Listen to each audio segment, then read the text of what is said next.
What is up, boys? My name is Berate, and by now you've probably heard every single possible coaching method. And I'm here to bring you a slightly unorthodox method that I have personally used that has a very high success rate among my students so far.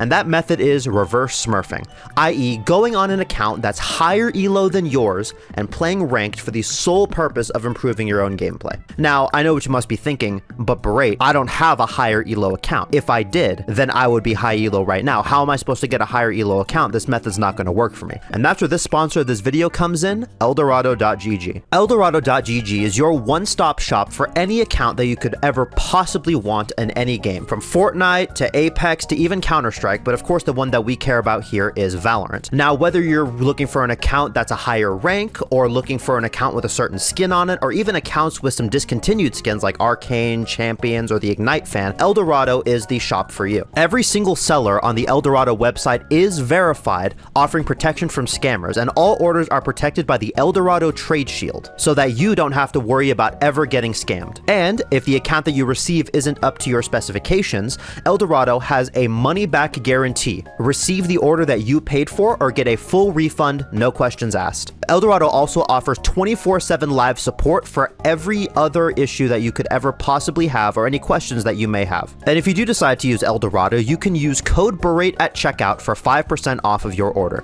Thank you so much to Eldorado for sponsoring this video. Now let's get back into the method. And now when it comes to the type of account you want to get, generally what you're going to be looking for is an account that is 2 ranks higher than your current one. So if you're silver, you're going to be looking for a platinum account. If you're platinum, you're looking for an ascendant account, etc., etc. You don't want the account that you get to be too close to your current elo, because then you won't be getting punished for your mistakes. And that's like sort of the whole theory behind this method, is you are going to be getting instantly punished for mistakes that you otherwise wouldn't be getting punished for in your current elo. But in order for that to be the case, you don't want the account that you get to be too close to your current elo. Alternatively, another pitfall that you could possibly fall into is getting an account that's too high of elo, because then you're just going to be getting like stomped and stomped and stomped and stomped, and you're not really going to learn anything off of there. So it's not good to get a high-ish elo account or an account that's too high. Generally, what I recommend and what I've seen in my students, because I've used this method on my students before, it's a really, really good success rate, is what I've found is roughly 2 divisions above. Now, once you get your hands on the account of your choosing, there is a couple things that you need to keep in mind when you are playing a game. Now, remember, the purpose of this method is you getting instant feedback on mistakes that you wouldn't normally be making. First thing you want to keep in mind is every time you die, you do not alt-tab out and listen to music, watch a YouTube video, whatever. You want to think, how did I die and how could I have avoided it? And then once you start getting that thought process in your mind, how did I die? How could I have avoided it? Then you're going to start noticing patterns in your gameplay. And you're just going to rinse and repeat this, and you're going to be thinking, how did I die? How could I have avoided it? And you're going to be keeping mental notes of this. And then at the same time, as you're on the account, you're also going to be looking at what your teammates are doing. What are they doing that I'm not? You're going to be looking at how they handle scenarios, and you're going to be trying your best to win. But the reason why you're on a different account is that you don't have to worry about winning. You don't have to worry about losing. You're purely going for your own personal improvement. Now, some of you are probably thinking right now,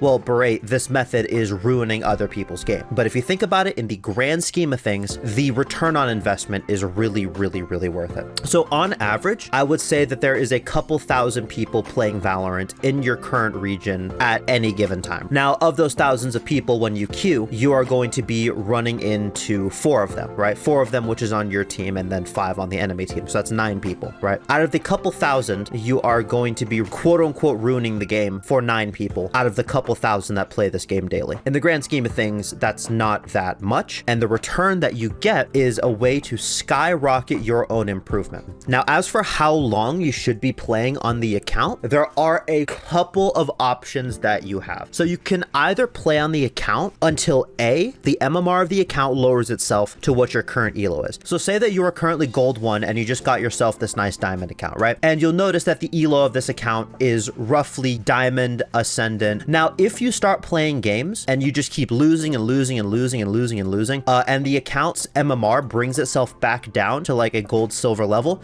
that's when you'd want to stop playing on the account, because then the whole purpose of this is gone. Alternatively is you start to bring the account back up to where it was or past it. Once you start seeing upwards improvement on this account, i.e. you're hanging in these lobbies, you're doing well, you're pulling your own weight, you're learning, and you're not necessarily struggling at all here, that's also when you want to stop playing on the account and swap back to your main account. And yeah, that's really the two things that I would say is when you should stop playing on the account and go back to your main account. And as for how much you should be playing on this account, you should be playing on this account only solo queue, and you should be playing as many games as you possibly can on this account. This account is pretty much going to become your main account for the foreseeable future. Now, obviously, you're not going to have any skins, sadly, any fancy player cards or any fancy buddies or anything, right? You're not going to have any of those, and that is a bummer, but this is all about improvement here, so that once you get back on your main account, you're going to feel like you're smurfing in your own elo, because that is essentially what's happening. Once you learn to hang in these lobbies, the games on your main account are going to feel like a breeze, and you're going to think, how did I ever struggle in this elo? The best analogy I could think of is sometimes Olympic athletes will go and train up on the mountains where the air is thin. Therefore, it's harder to train, they run out of breath faster, they run out of strength, but they train up in those conditions that are a lot harsher,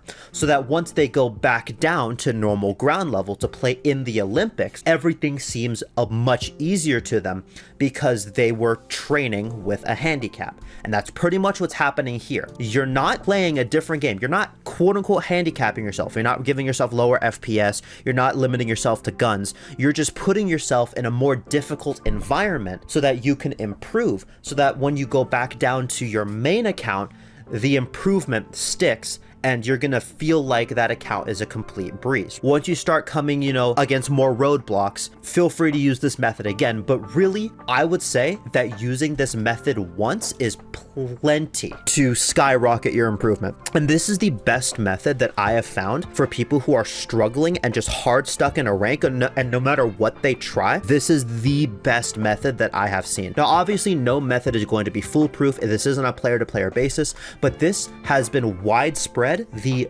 best and most consistent way to rank up that I have really ever seen. And I do know that this method is slightly more on the controversial side, but I 100% believe it is worth it, and the positives greatly outweigh the negatives. As with this method, you're going to greatly skyrocket your own improvement, because basically what you're doing is you're playing the game on hard mode, so that once you go back in your own personal elo, you're going to be playing the game on easy mode by comparison, and you're going to be absolutely dominating.